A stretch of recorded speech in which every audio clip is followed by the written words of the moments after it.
CIA SIU के खिलाफ social media पर मुखालफत प्रोपागेंडा किया जा रहा है। SSP SIU CIA Junaid Ahmed Sheikh की कराची न्यूज़ टाइम से गुफ्तगू।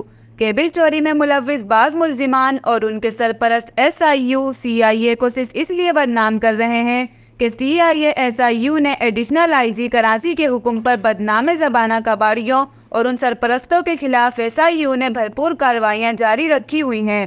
फकीर कॉलोनी के रिहायशी तनवीर और उसके बेटे साइड थाने के सिपाही तोकीर ने पुलिस के खिलाफ मुहिम चलाई हुई है। उन अफराद ने एक झूठी इतला रेंजर्स हेल्पलाइन को भी दी थी, जिस पर रेंजर्स हुक्काम साइड के इलाके में पहुंचे तो उन्हें पुलिस ने मुतमईन किया कि इतला झूठ पर मबनी है। गिरफ्तार खवातीन समेत दीगर मुल्जिमान के खिलाफ मुकदमात दर्ज हैं।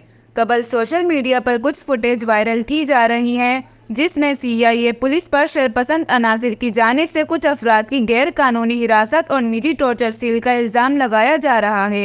ये इल्ज़ामात बेबुनियाद हैं। वायरल की गई वीडियो में नजर आने वाली खवातीन मंशियात फरोश हैं। पुलिस ने उनसे भारी मिकदार में आइस हीरोइन बरामद की। ये खवातीन अब जेल जा चुकी हैं। शरपसंद अनासिर ने सीआईए की कार्रवाइयों के बाद इंतकामी तौर पर यह वीडियो वायरल की जो हक़ाइक़ के खिलाफ है। मज़ीद तफ़सीलात और अपडेट्स के लिए देखते रहिए MIM न्यूज़।